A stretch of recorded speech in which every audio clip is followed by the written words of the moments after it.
একটা ঘন জঙ্গল। সেখানে থাকে একটা ছোট হাতি, নাম তার গোপাল।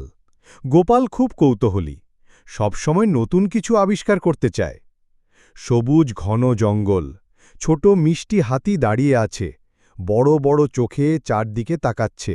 একদিন ছোট্ট হাতি গোপাল দেখতে পেল একটা রঙিন পাখি, নাম টুনি। টুনি খুব মিষ্টি সুরে গান গাইতে জানে।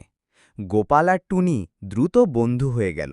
হঠাৎ জঙ্গলে আগুন লেগে গেল। সব প্রাণী দৌড়াতে শুরু করল। ছোট্ট হাতি গোপাল বুঝল ছোট্ট পাখি টুনিকে রক্ষা করা দরকার।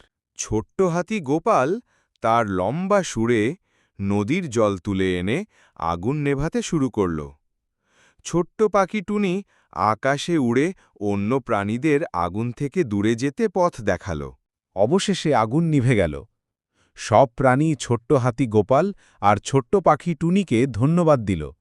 জঙ্গলে আবার হাসি আর খুশির পরিবেশ ফিরে এলো।